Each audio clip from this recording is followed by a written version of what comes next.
As everyone ends up doing just like 30% at everything, and you can't be 100% at all those things. And I'm sitting here as someone who has my hand in a lot of different things. And I sort of sometimes go like, okay, have all these things happened because I've just been really trying to understand like the motivation behind it? Yeah, and be intentional with everything we're doing. And you're somebody that doesn't fall into that trap. Like, you're not this person that feels this addiction to any of it. And I think, honestly, you have like, when you have innate talent, when you are a writer, when you are someone who truly, no one can take that from you. You don't need Instagram. She's like, you don't need it to give you validation. And I think we live in a world now where it used to be we only knew someone's name if they were like killing it, right? But now, because of all the things, it just fucks with people, I think. I think it really fucks with people, and you don't have it. I struggle a lot with all the things you just listed and then showing up as a mother. Oh, yeah. Because it's like you got to check all the boxes. And then also, like, I want to be the best mother, but you can't. It's like the 30% thing you said. Yep. I totally understand that. I feel like I'm sometimes doing things 30%. And you really don't want to be doing 30% of being a mom. And that's really hard. At the same time, to do it 100% hands-on, always present, would take away from doing the career. Mm-hmm. And I don't think that would make me fully fulfilled. Mm-mm. So it's a mind fuck. Yeah. But your kids do you guys have boys or girls? A boy and a girl. Oh, the perfect family. It's so cute. But I think that you have to also remember that, for kids growing up with a working mom who's like, I love you, I want to be there, I have to miss this thing, is also a sense of pride that you give your kids. Because as they get older, they're really proud. You have a boy who's going to want to fall in love with a woman who is independent and makes her own money, and a girl who looks up and is like, I can do it all. Like, I can be a mom and I can work. And so if you reframe it, I feel like your kids are going to one day be like, it's really dope that you were working your ass off when you were raising us.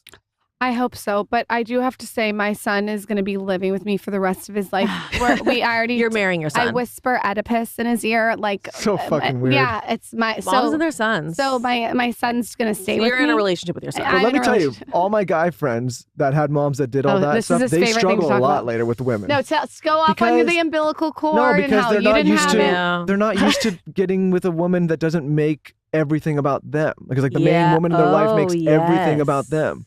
That's Michael's mom did not make everything about him. My mom's half Japanese. Set me up. So. Perfect. Your mom is half.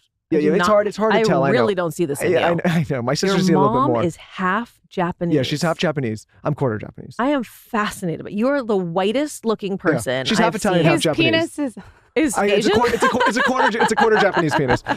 No, but she.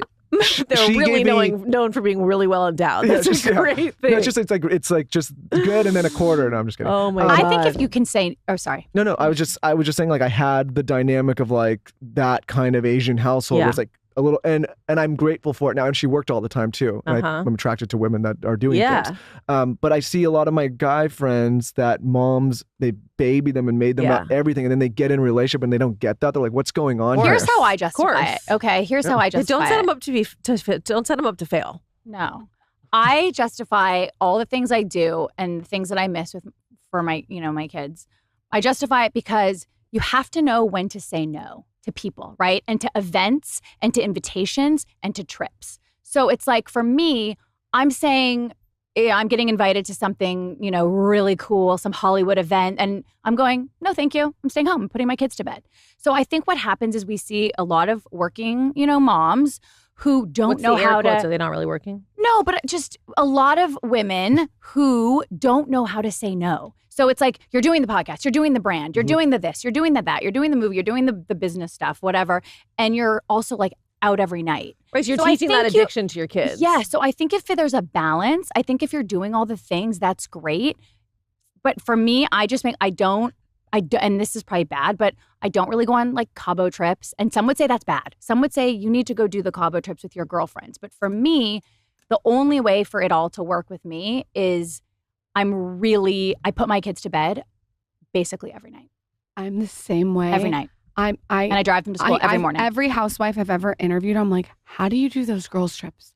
I'm like, oh, those are insane. I don't want to be judgmental because I've been judgmental on my podcast. And it's like, who the fuck am I? Like, everyone should do what works for them. I'm just saying what works for me and why my kids don't feel like my mom is always gone and my mom's always doing this is because of nighttime. I like to be in bed at 7:30, so I'm on the same vibration. And that's why I like Austin, because it's a protective bubble and we can come here and we can do what we need to do and come with our briefcase and leave with it. And we're back in Austin. When did you guys move to Austin? 2020. Oh, that's cool. And it's like, Like I'm right the before it same got way. crazy. And I look through it of a lens is like, is this Good worth timing. being away from my kids? I also don't have FOMO. Do you have, you must not? No. Yeah. So FOMO. FOMO's, but you guys, FOMO's a real No, I get thing. JOMO, joy of missing out. Yeah. We say no to almost a lot of people everything. get JOMO now, though. Yeah, maybe I'm it doesn't look noticing like it. more COVID changed things. Yeah. Listen, I only want to do things I want to do. Same. Yeah, like you were asking when you came in, like we'll do this like a hard week of just like a bunch of these, but then we're kind of Do you recluses. guys have a vitamin company? Did I make that up? No. You don't have a vitamin company? No. Maybe I've worked with. You have something, but you have like products and Not like fraud vibes. Oh, I'm going to give you an ice roller. Yeah, you're the ice roller. But Ice wait, you have roller. nothing to do with any vitamin company. I mean, I'm No. sure we talk about a lot of, but Okay. we talk about health and wellness a lot. It's We do a very lot of interesting you supplements. guys Okay. doing this podcast together. I'm so fascinated, like that dynamic. It's cool. Well, look at it this Yeah, way. I We've like known it. each other since we were 12. Except sometimes people get weird about the banter. It's like, oh my God, does she hate that? Because I'm sure that you guys get that too. But The banter. Like imagine people get mad about the banter. Yeah. knowing somebody They can imagine. since you were 12, right? So But in a romantic relationship, Imagine. it's different because Since fetuses. there's an expectation of siblings to like be like bitchy towards each other. But in a relationship, it's like it's a more fragile dynamic. So I could see how people would try to find fault in that. I You guys, get I eaten love your alive. guys' dynamic. It's I get really eaten good. alive Yeah, on of YouTube. course. They're like, We, she's so mean to her husband. I'm like, he loves it. No, every woman he in likes my- being heckled. every woman in my life, going back to mothers and sons, like every woman in my life that I have strong relationships with, like even like this business I co-founded with my partner is a woman, right? Wait, what's the business? Dear Media. Wait, is Dear Media yours? Founded it. Yeah, I'm the Did not CEO. know that. Good for you. Yeah. Oh my That's God. why I was asking you what network you're on. Good for you. This is your That sounds business? like a Oh yeah, network you're like, for why you. are you? But I get it. I get Oh where you're my God. A little bit of a mind fuck. just got hotter. She's like, Yeah. wow, Forget about the hairline. No. No, she's into him now. Yeah, no. You know what? Wait, I can use I slowly reel them Sarah in just over started time. taking you way more seriously. no, but You just sat up straight. No. I'm like, my God. we slowly, Patty Singer was here the other day, and I was like, I slowly reel them in that That's way. really Don't funny. you don't want to lead with it, you know? Yeah. No, but I think like back You're to my. literally talking on a Dear Media mic with the Dear Media background in, and you could be wearing a Dear Media shirt. Listen, I love doing the podcast with my wife, but from an enterprise standpoint, I needed you're to make doing it a lot of a other- little of course. bigger, right? Yeah. I needed to be I like, like a man who thinks Right. big. I can't just say like we're just Right. going to do a podcast together. We got to like think a little bigger. But like that. but most of like the Mauricio, women, like Mauricio. Mauricio's not just that husband. He is a rich as fuck. Well, they're actually divorced, I think. Okay, I but don't think that's ending very well. I Mauricio, don't know where I even came up with that comparison. we like Mauricio. He was on the show. Yeah. He's a nice guy. Well, he's Sorry, doing very continue. well. No, but I'm very mostly well. attracted to very strong women in my life. Mhm. That's who I spend most of the time with. I've done very poorly with, and I'm gonna get fucking eaten for this. I've done very poorly with women where I can just kind of like truck over. I need somebody that's gonna like really give it to me. Mhm. Yeah. Does that make But sense? you shouldn't get burned for that because the truth is, like, we all have the issues that we were given from our childhood or whatever. We all have our preferences. And if there's a girl who, there's plenty of guys who like girls that are a damsel in distress and they want to be